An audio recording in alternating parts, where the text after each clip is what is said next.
आप सभी को मेरा प्यार भरा नमस्कार। इस वीडियो में हम ब्रिटिश ऑथर जॉन गोल्सवर्दी की बायोग्राफ़ी पढ़ेंगे और इस बायोग्राफ़ी को हम एग्ज़ामिनेशन पॉइंट ऑफ व्यू से पढ़ेंगे ताकि जो भी इससे रिलेटेड क्वेश्चंस किसी भी एग्ज़ाम में आते हैं जिसमें इंग्लिश लैंग्वेज या लिटरेचर आती है तो आप उसे सही से अटैम्प्ट कर सकें और आपका एक भी मार्क डिडक्ट ना हो। तो चलिए सबसे पहले हम इनके बेसिक इन्फॉर्मेशन के बारे में जान लेते हैं। एक एक करके हम इसके बारे में डिस्कस करते हैं और आगे के क्वेश्चंस को सॉल्व करने की कोशिश करेंगे। तो सबसे पहले इन पर क्वेश्चन आता है कि इनका जन्म कहाँ पर हुआ था। तो मैं आपको बता दूँ, he was born on 14th August 1867 and the place of birth was Kingston upon Thames. और इनकी डेथ कहाँ पर हुई थी? 31 जनवरी 1933 हेम्पस्टेड, लंदन, इंग्लैंड में। इस तरह से आप दो क्वेश्चंस को सॉल्व कर सकते हैं। थर्ड क्वेश्चन इनके फैमिली स्टेटस पर भी आ जाता है। ये एक वेल्दी फैमिली से बिलोंग करते थे जिनका एक शिपिंग बिजनेस था। शिपिंग में बता दूं, ये उस तरह का बिजनेस है जहाँ पे आप गुड्स एंड सर्विसेज को सी रूट्स या ओशन के रूट से लेके जाते हैं, ठीक है। His father name also was John Galsworthy. इनके पिताजी के बारे में भी क्वेश्चन आ जाता है कि क्योंकि इनके पिताजी का नाम भी जॉन गोल्सवर्दी ही था। फोर्थ क्वेश्चन आ जाता है कि ये इनका पीरियड क्या था, ये किस पीरियड के ऑथर थे। तो मैं आपको बता दूं, ये 20th सेंचुरी, या तो सेंचुरी पूछ ली जाती है आपसे तो आपको 20th सेंचुरी पे टिक लगाना है, या फिर ये एडवर्डियन एरा के ऑथर थे, आपको उस पर टिक लगाना है। नेक्स्ट क्वेश्चन आ जाता है इनके ऑक्यूपेशन को लेकर, क्योंकि पहले इन्होंने लॉ परस्यू किया था, वे एक लॉयर बनना चाहते थे क्योंकि इनके पिताजी भी एक लॉयर थे, लेकिन बाद में उन्होंने ये आइडिया छोड़ दिया लॉ की डिग्री लेने के बाद। फिर उन्होंने अपना ऑक्यूपेशन राइटर चूज़ किया और वो एक नॉवेलिस्ट और प्ले राइट के रूप में मोस्टली जाने जाते हैं। और इनके फ्रेंड के बारे में भी एक क्वेश्चन आ जाता है।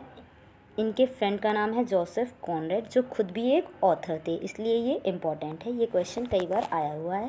नेक्स्ट है स्पाउस, एडा पियर्सन गोल्सवर्दी। इनकी वाइफ का नाम एडा पियर्सन गोल्सवर्दी था। ये भी इम्पॉर्टेंट है क्योंकि इनकी जो क्रॉनिकल सागा है, क्या नाम है उसका, द फोरसाइट क्रॉनिकल्स, उसमें एक कैरेक्टर है वो इन्हीं की वाइफ से प्रेरित है, इंस्पायर्ड है, तो इसलिए ये भी बहुत ज़्यादा इम्पॉर्टेंट है। इनकी एजुकेशन के ऊपर क्वेश्चन आ जाता है। तो इनकी एजुकेशन हुई है harrow and new college, Oxford university से। तो ये तो थी कुछ बेसिक इन्फॉर्मेशन। अब हम इनकी राइटिंग्स और इनके वर्क्स के बारे में पढ़ते हैं फटाफट। मेजर हाँ, उससे पहले हम थीम्स देख लेते हैं कि इन्होंने जो भी वर्क्स लिखे हैं उनकी थीम क्या थी, एक एक करके जानने की कोशिश करते हैं।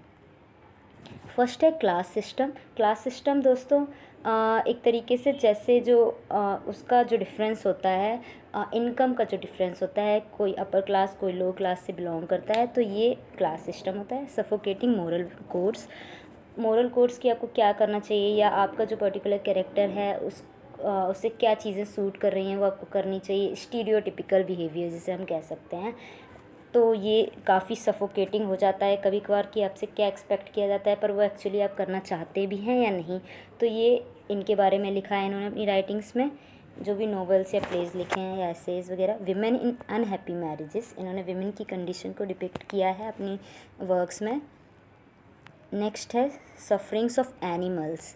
ये एनिमल लवर थे और इन्होंने एनिमल्स के लिए काफ़ी एडवोकेट किया है, उनके राइट्स के लिए। नेक्स्ट है प्रिजन रिफॉर्म्स। इन्होंने पनिशमेंट को लेकर भी, जो प्रिजनर्स होते हैं उनकी पनिशमेंट किस हिसाब से मिलनी चाहिए उसकी रिफॉर्मेशन के लिए भी काफ़ी काम किया है, और अपने इनकी ये भी एक मेजर थीम है इनके वर्क्स की। नेक्स्ट है ह्यूमन राइट्स। इन्होंने ह्यूमन राइट्स से भी रिलेटेड चीज़ें लिखी हैं अपने एसेज वगैरह में। Freedom of press. दोस्तों इन्होंने प्रेस की फ्रीडम की भी बात की है, क्योंकि प्रेस की फ्रीडम नहीं होगी तो जो भी आर्टिकल्स छपेंगे या जो भी होगा वो एक तरीके से मैनिपुलेटेड हो सकते हैं, तो इसलिए ये चाहते थे कि जो प्रेस की फ्रीडम हो बनी रहे, इसलिए इन्होंने इस चीज़ की एडवोकेसी की है।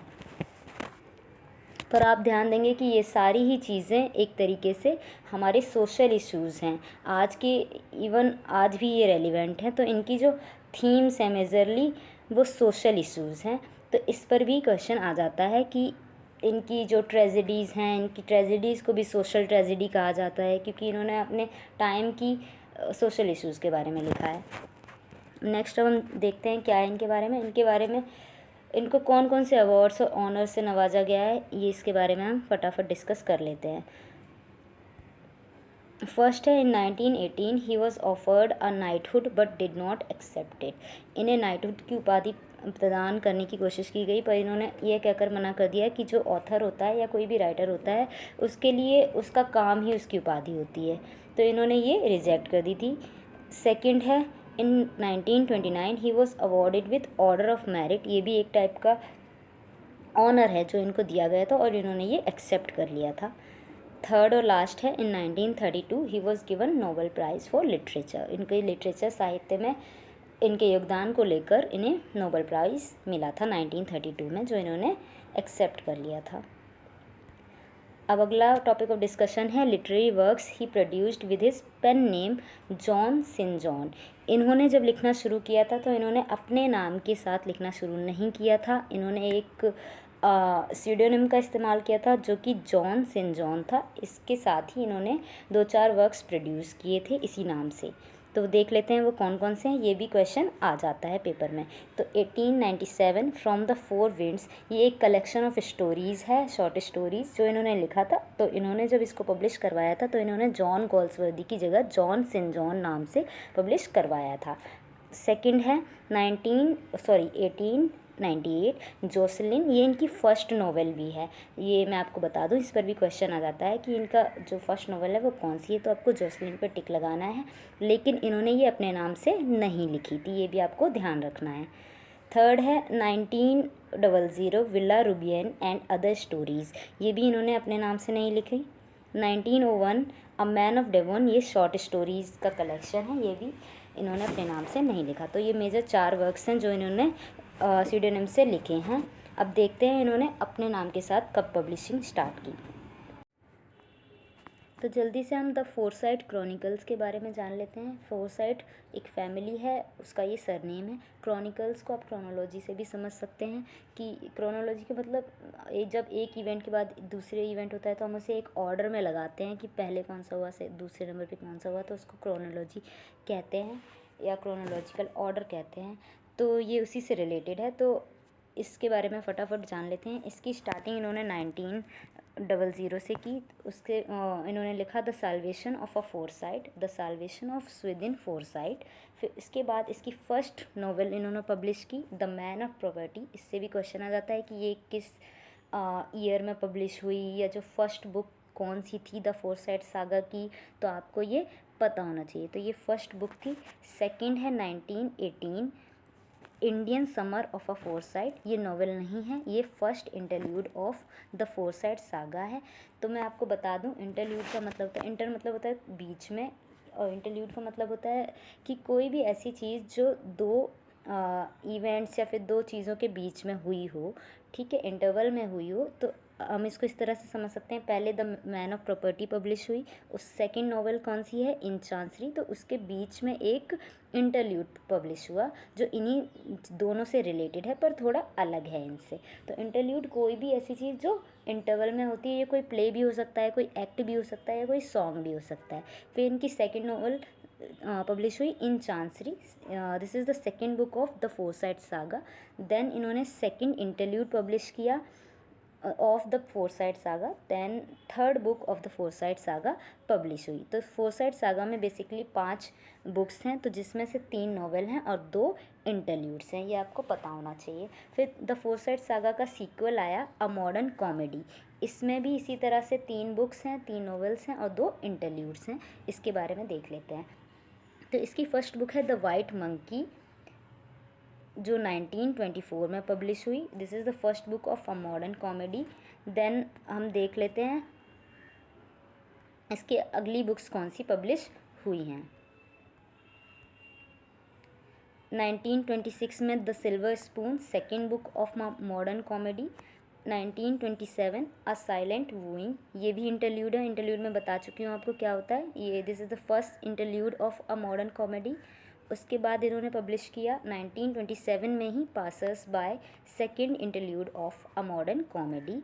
उसके बाद 1928 swan song, third book of a modern comedy. यहाँ पे अ मॉडर्न कॉमेडी ख़त्म हो गया इनका, उसके बाद एक और इनका सीक्वल आया इसके बाद, जो कि इसका एंड था। जो ये 3 ट्रायलजीज़ हैं, the foresight saga, a modern comedy and the end of the chapter. तो इन ये लास्ट है जो the end of the chapter है, वो इस क्रॉनिकल की लास्ट ट्रायलजी है।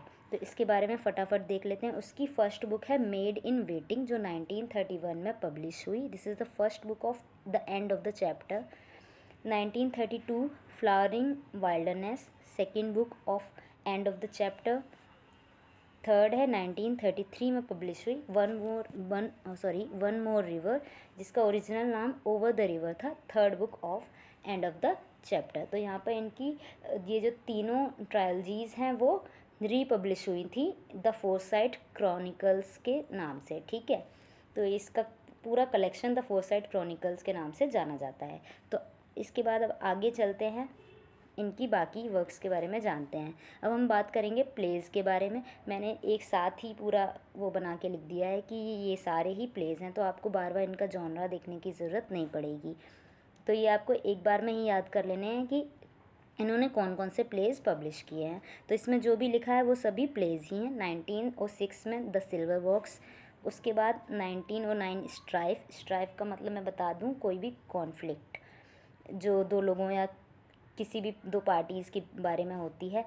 1909 में joy, 1910 justice, a tragedy in 4 acts, ये सभी प्लेज़ हैं।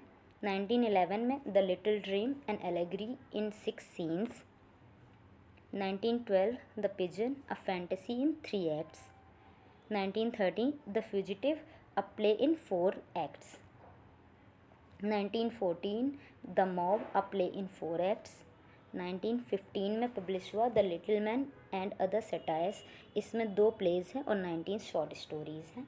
तो ये सभी प्लेज़ के कैटेगरी में आती हैं। और भी प्लेज़ हैं शायद, वो भी देख लेते हैं।